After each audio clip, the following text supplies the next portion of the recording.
The most important thing is to have a mission orientation. So to believe and then to convince others that the company exists for some higher purpose. Firstly, the most important thing is your teammates along the way and being a great leader of them and a leader of leaders and helping motivate them when things look dire. That's perhaps the most important skill for a founder and an entrepreneur. These knowledge working companies ideally want to create mission and strategy centrally, but then push as much decision making out as far as possible, as close to where the information resides.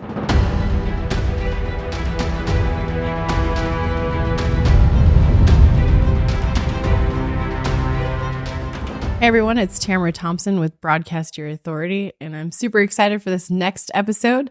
We have an amazing group of co-hosts today that you'll see here shortly. But my guest today, I'm super grateful to been able to have a conversation with this awesome gentleman about a month ago or so. We met, and I got to talking. I was like, he would be a great individual to have on this show, and has such a great track record to share, and has some incredible things coming up. Spencer Rascoff is an entrepreneur and company leader who co-founded Zillow, Hotwire.la, just a lot of different things. And he's actually going to talk to us about a new company that they just launched that they're really excited about as well. And so, he served for Zillow CEO over a decade. And during Spencer's time as the CEO of Zillow, he won dozens of best places to work awards, as well as he grew over 4,500 employees. I myself cannot imagine that myself right now, but that's incredible on that. And over $3 billion in revenue on that end. And then he was also the VP corporate development of Hotwire, which was sold to Expedia for $685 million in 2003. Spencer, thank you so much for being here. You have such a cool track record, and you're such a humble person too. You're very kind. Thank you for having me. I'm excited to talk with you. Yeah. I mean, we'll talk a little bit about some of your growth as a founder, and then we'll jump into some of the new stuff you have going on. Like, did you ever think as a founder, that something like Zillow would grow to be where it is today? Like, where did you really thought it was going to go in the beginning? Yeah, that's a really good question, actually. I'm not sure if I've ever been asked that. I think, most entrepreneurs say that they think their company could be a multi-billion-dollar public company someday. But I think in practice, it's more like just trying to put one foot in front of the other along a long journey and trying to get to the next milestone that's right in front of you. How do you raise a pre-seed round? How do you get your first 100 users? How do you get your couple key hires? How do you raise a seed round? How do you get to profitability? Then how do you raise your Series A? And it's more about the steps along the way. It's almost, it really is like hiking, climbing a mountain and just trying to get to different rest points. And if you sit at the bottom of the mountain and you look at the top, it probably looks really scary and daunting. And you instead just need to talk to convince yourself that it's about getting to the next milestone and then the next milestone. Was there something that you learned along the way in, helping scale one company that you were like, oh, I definitely need to apply this to the next company? Was there something that's just evidently on that end? Lots of things. And I'm still learning, to be sure. But some things that come to mind are not to beat this metaphor, to a pulp, but the other people that are on the journey along with you are absolutely critical. They're the ones that are putting the spikes into the wall that you're grabbing onto, and you need to trust that it will be in there. And they're the ones helping each other up over cliffs and crevasses. So, firstly, the most important thing is your teammates along the way and being a great leader of them and a leader of leaders and helping motivate them when things look dire. That's perhaps the most important skill for a founder and an entrepreneur. I think other lessons I've learned along the way is very few startups die because of competition. It's usually self-inflicted wounds, either conflict between the co-founders or not managing capital closely enough and just running out of runway by having too much burn, too much expenses. It's not usually competition that kills companies. It's self-inflicted. So that's another lesson that I continue to learn at companies that I'm involved in. I love that. Yeah. I mean, I, I've talked to a lot of people that have raised capital and I started this company from scratch, and it was interesting because I never had any investors come in or anything like that. So I've had a different journey on that perspective. Do you have any questions that that you guys have? I do. I mean, Spencer being an owner of companies as well. I noticed that in Zillow, you had this incredible track record with your employees of their happiness. One of the things we do at our company at Alliance is we brought in a human behaviorist to mirror personal lives and business lives, because we felt that your personal life and business life kind of mirror each other. They mold into each other, and making sure that you can listen to your employees, what they're looking for, what energizes them, what drains them, which I'm sure you're aware of, is important. How did you create the best places to work? What were some of the secrets and some of the assets you were able to create to be able to have that kind of track record with your employees? Because entrepreneurs, and we struggle with that. You see a lot of these kids, they're jumping from job to job. It's hard to retain good talent. Now in this marketplace, Spencer, it's hard to find good talent. So what was some of the things you did in order to keep talent, retain them, but also create this work environment that was second to none? The most important thing is to have a mission orientation. So to believe and then to convince others that the company exists for some higher purpose. That if you're a marketing employee writing copy for press releases or for email newsletters, or you're a customer service rep that's responding to customer service inquiries, your contribution levels up to something bigger than your own work. In the case of Zillow, it was trying to empower people to access information to help them make a smarter decision about the most important financial transaction of their life. In the case of Pacaso, my new company, it's all about trying to democratize second home ownership and make it so that more people can experience the benefits of owning a vacation home. And if you believe in that mission orientation and you tie it into the everyday work, that can be very motivating. The second thing that we did well at Zillow and in my other companies is similar to what you just described, which is some form of personality testing. So at Zillow, we use something called Insights, where we put every employee through a 45-minute test, which helped explain how they like to be communicated to. So, for example, I lead with red energy. And the catchphrase for people with red energy is be brief, be bright, be gone. And that means that that's how I like people to talk to me. I like them to be brief with me. I like them to be bright with me. And then I like them to be gone. Sounds familiar. I want to know what these other energy colors are. Very common archetype for leaders. But yellow, people lead with yellow energy have a sunny disposition. They like to be happy, and they like other people around them to have a lot of positivity. Blue is kind of cool, calm, collected, analytical. Green, et cetera. And we all have these different energies in different rank orders. And many companies do studies like this for their employees, but they sort of stop there. What we did at Zillow was, I felt we did a good job of explaining that that a manager had to change the way they communicate with an employee based on how the employee wants to be communicated to. So, for example, we would role play. We'd say, you as a manager have to kill a project that your direct report has been working on for 6 months and working very hard on. So how would you go and communicate that to them? Well, my instinct as a red would be to just go tell them, like, hey, we decided to kill the project. That's it. Get back to work, move on to something else. And if the employee leads with red energy, that's the right way to communicate it to them. If they lead with blue energy, you need to have a completely different approach than if they're yellow or green. And so we were very intentional about teaching managers that they need to adapt their communication style to how the recipient of information wants to be communicated with, rather than the other way around. We also tied employee compensation and employee recognition to core values of the company. So many companies have core values, and in most cases, they're like posters on the wall or a stress cube on people's desks that people sort of ignore.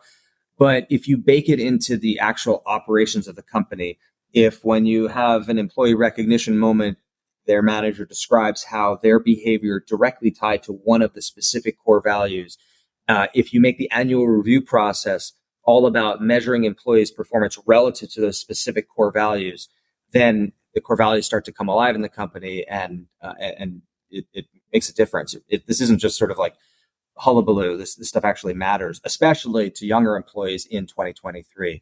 I think when we started doing some of these things at Zillow 10 or even 15 years ago, maybe it was a little out there, but now it's become mainstream and it's really expected by most employees.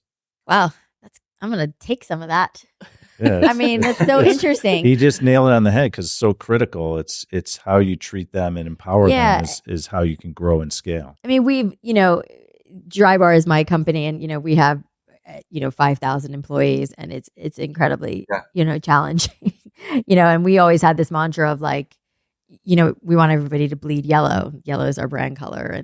And, and similar, I just don't think we ever like took it as far as you did in articulating.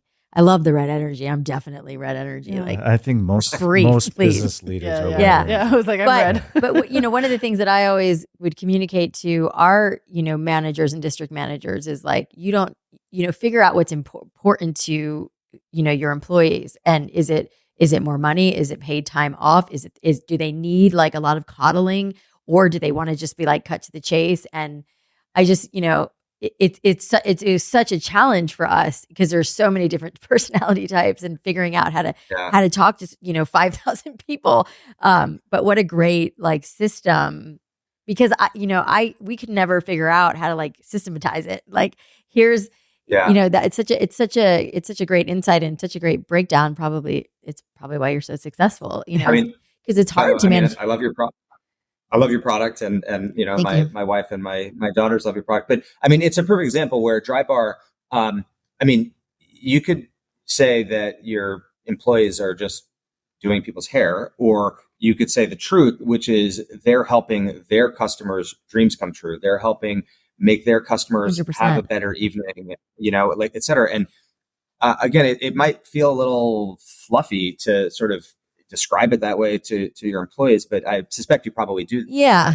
But it's much more motivating for people to feel that they're part of something larger. Well, yeah. I mean, we used to say 100%. It felt kind of lofty. Like we're not selling blowouts. We're selling happiness and confidence. And, I used to also take the liberty of saying, we're changing the world one blowout at a time, which, is a big, it's true. I mean, the way the confidence and the way a woman would walk into our shop and then the way she'd walk out is pretty life-changing, so it is lofty to some people, but I believe it's very true.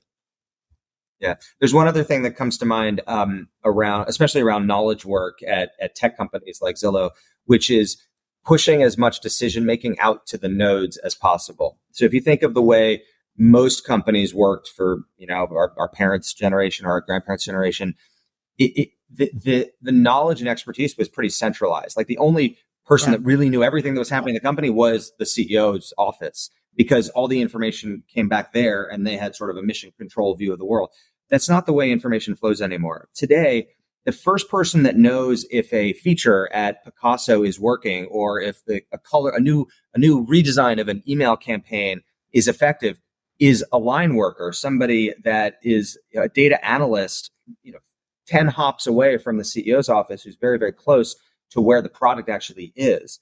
And so these knowledge working companies ideally want to create mission and strategy centrally, but then push as much decision making out as far as possible, as close to where the information resides. And that's a bit of a mind shift. That can be very hard, especially for red type executives to let go and delegate, out deep into the organization decisions that in past generations they would have made centrally. Yeah, it's kind of like dispelling the hierarchy almost. It's like, yes. I never knew most people's titles in my company. I just, I was like also in the startup mode, you're like, everybody's doing everything that, I'm not sure exactly what your job is. I just know I need your help with this, and that mentality of like, we're all in this together versus, to your point, that, only the boss knows what's going on. It's such an empowering environment to be in, and it makes people want to be there and want to work harder because they're really in it and they're not just like a hired hand.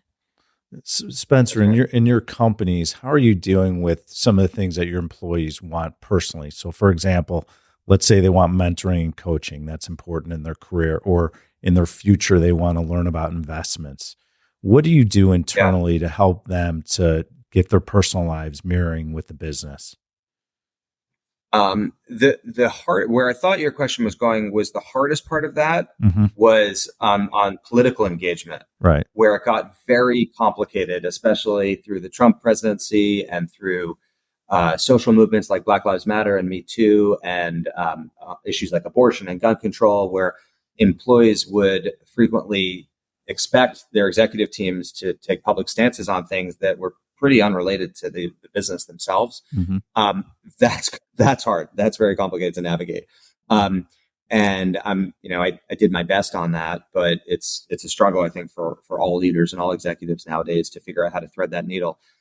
Specific to your question, affinity groups were very useful in that regard. So at Pacaso and at Zillow, we have a dozen or so affinity groups, veterans affinity groups, LGBTQ plus affinity groups, Black employee groups, Native American, et cetera.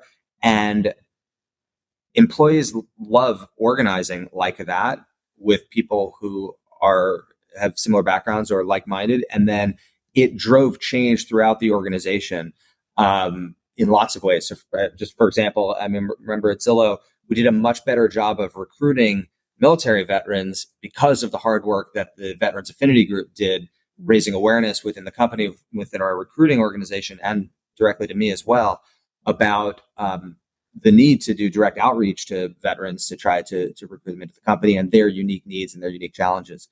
On financial management, which was in your question, my general attitude there is to make resources available, and there are a lot of companies and consultants and others that are delighted to come and speak to employees in the hopes of winning business. And so we made a lot of that available, but we didn't mandate anything there. We sort of just presented those types of opportunities to employees for self-improvement. And if people chose to participate in them, then they did.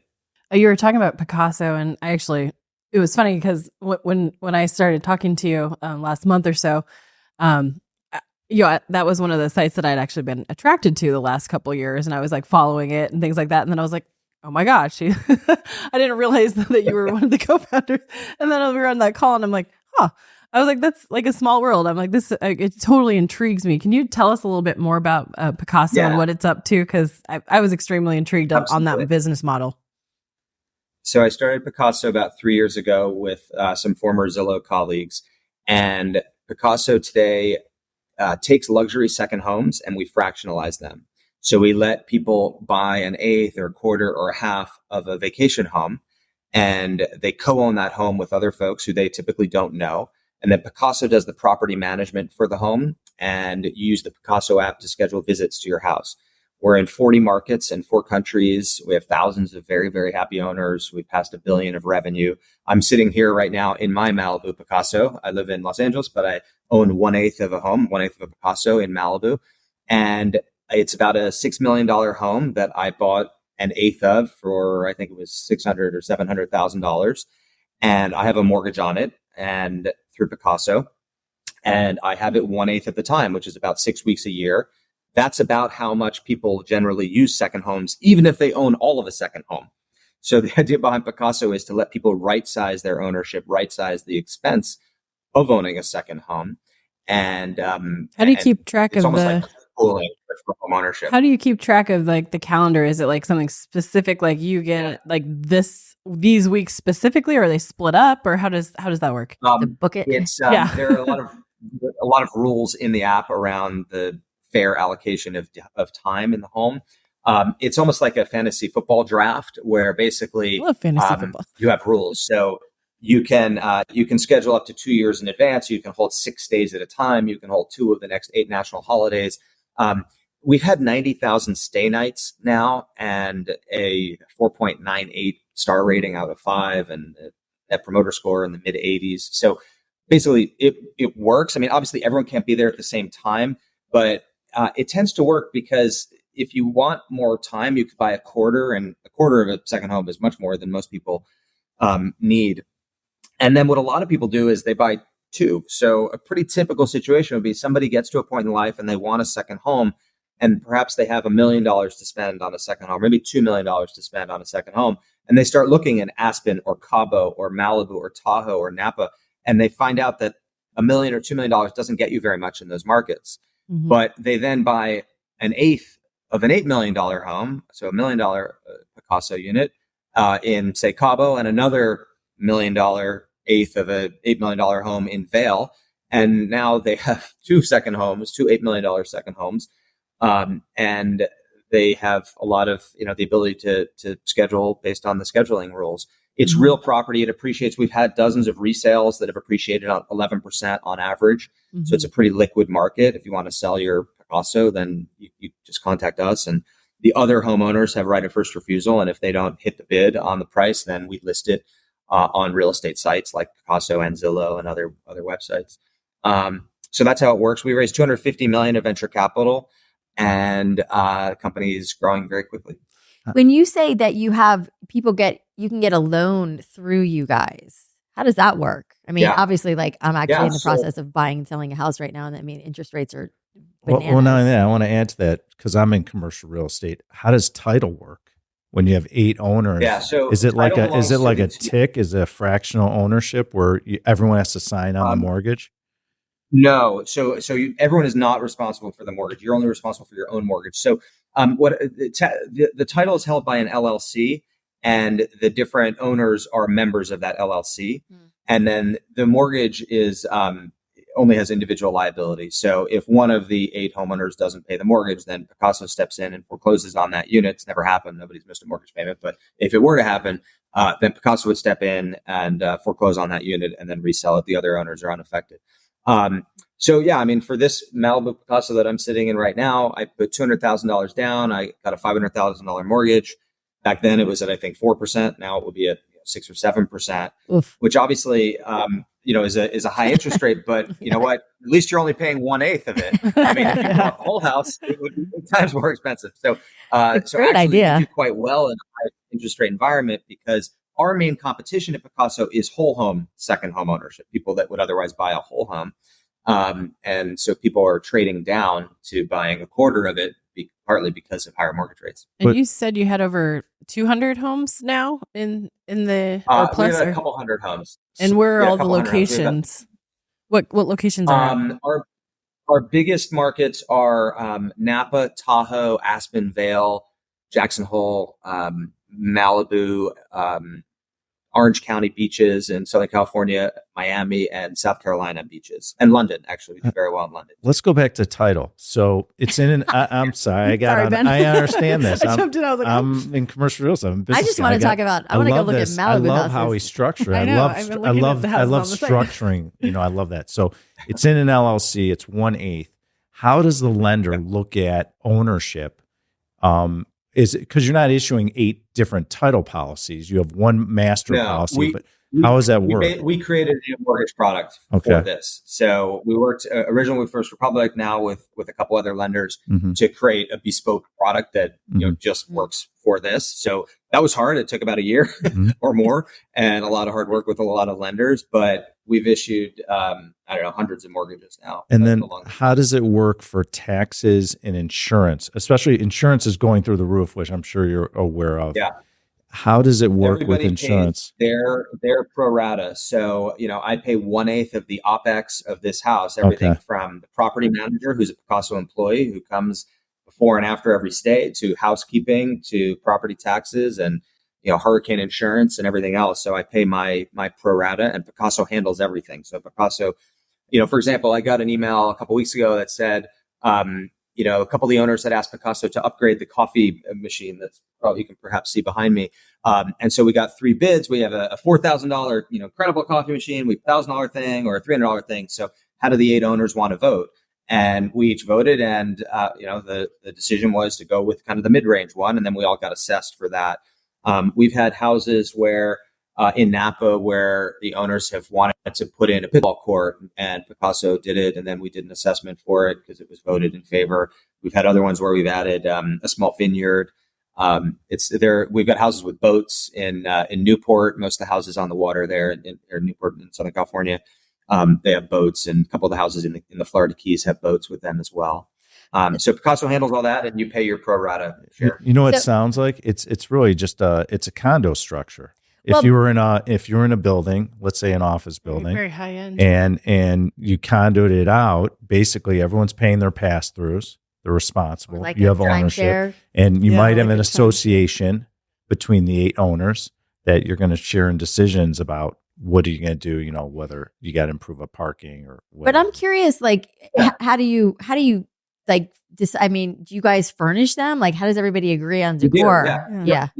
Yeah, Pacaso does all the design, and this is They're fully furnished. I was like, when show you- us the beautiful. dolphins. I love that. We want to see the dolphins. I want to see the furniture. It's There's great, dolphins out there. great, you right now. great open space. Wow. That's There were amazing. dolphins out there. But So when you're looking at a property, yeah, I you're mean, looking at it furnished. Yeah, Potentially, we wanna right? see it. it's Give us a it's tour. fully furnished. Yeah. This is a bedroom. Yeah. I was like, give us a tour. Including books and games, and there's a game closet with games, wine glasses, You're coming over. silverware, that's everything you great. Wow. need for a Thanksgiving dinner. What's is- the is address? Can already you in that. can you tell us the address? Such a great idea. Wow. Congratulations. Yeah, congratulations. It's beautiful. Very cool. Yeah. I'm going to be on that website later today. Yeah, that's me for too. sure. That's Me pretty too. cool. Very You cool. guys will love this interview. I want to respect Spencer's time too on the interview, and I know that he has another company that recently launched. Yeah. What's Hey Libby? Yeah, tell us about heyLibby. Yeah, so I started another company called heyLibby. It's at heyLibby.ai. Libby stands for link in bio. And the problem that Libby is trying to solve is that small businesses, or even large businesses, I mean, you could think of Drybar as a good example here. They're very, very active on social media. So if you're an interior designer or a wedding DJ or a photographer or Drybar, you're putting out photos on Instagram, videos on TikTok. If you're a tutor, maybe you're putting math videos on YouTube, et cetera. And you get leads from prospects as direct messages through these social channels, but you typically can't follow up with them because you're busy doing your regular job. So Libby is an AI assistant. You go to heyLibby.ai and you create your own Libby. It takes about 5 minutes and it's free. And you get a URL. Mine is heyLibby.ai/Spencer Rascoff.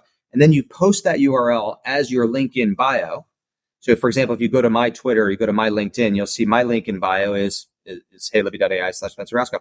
And if a follower clicks on that, they then chat with me. They chat with my AI. So my Libby says, hi, I'm Spencer's assistant. How can I help? And the person might say, I'm a startup founder. I want to tell Spencer about my startup. Great. Tell me more.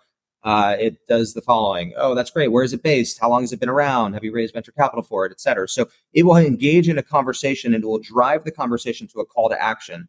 In my case, my call to action is to book time with me through a service called Intro, which We were I just know talking some of about you that. are- Yeah. Yeah. Yeah. some of you are also because I see you on Intro.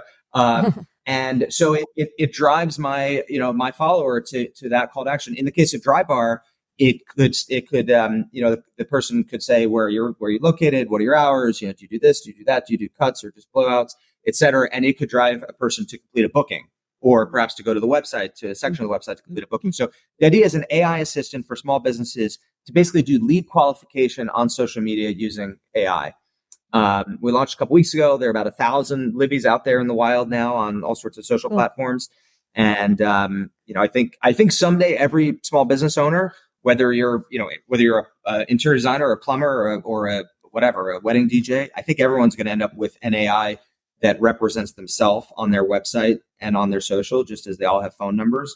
Do you see it being more and- towards like personal brands, or do you see it going more towards companies? Because if you lead them through certain scenarios leading to a call to action, what if Allie had it set up for like her book launch coming up, right? Like things like that. Like it's big companies already have products like this. If you go to the American Airlines website, there'll be a chatbot there that you can interact So with. what makes this different? Enterprise.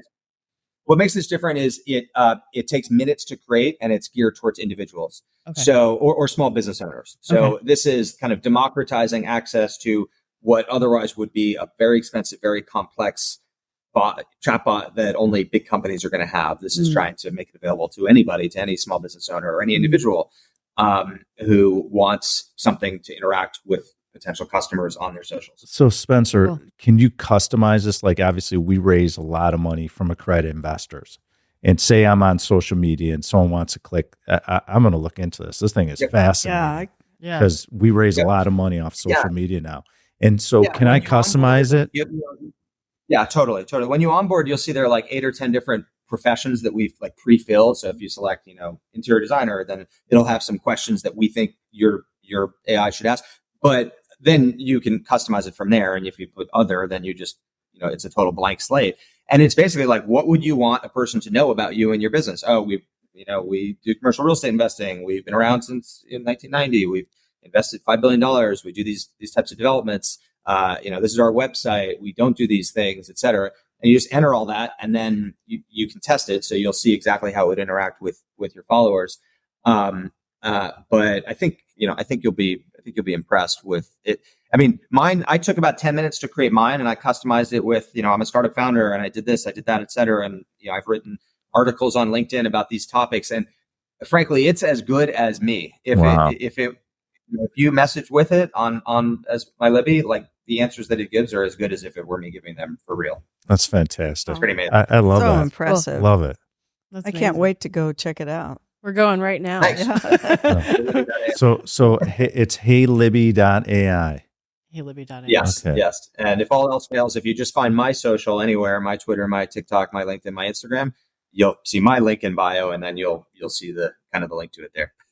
That's awesome. Now cool. I know why he's so excited, because I agree with him. I mean, this is exactly where we're going as a 100%, society, and yeah. it's going to be crazy when people are speaking on your behalf. AI is incredible. Well, everyone's going to be questioning, like, is this really Spencer? I don't think It's like I had dinner with him last night. It sounds just like him. Yeah.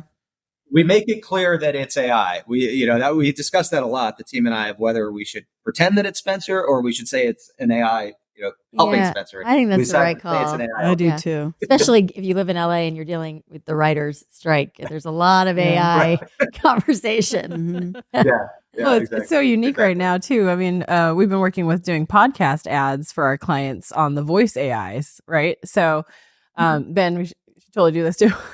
So, for like book launches and things like that. And what's unique about that is the fact that, it's the voice just sounds exactly like the clients. Like, it's incredible. And like play it back, and we're like, that sounds just like Ben's voice, or and so I love what you can do with AI, and so much more efficient and delegate and do different things. And we've been using a lot of different tools since basically the beginning. But well, I appreciate you, Spencer, for coming on today, and thanks for taking a little extra time with us. I truly appreciate it, and I hope everybody checks out heyLibby.ai. Everybody's going to go to Pacaso as well. Definitely. For sure. Right after this wait. interview. Yeah. But Exactly. good luck with HeyLibby.ai. I think that sounds fantastic. That's And, cool. That's I'm sure 5 years from now we'll talk and it's going to just blow up. So it's going to be wild. Well, he's got a great track record. I Great thing. truly appreciate it. Thanks for everybody that's watching the show. Be sure to subscribe, ring that bell, and leave us a review on Apple Podcast.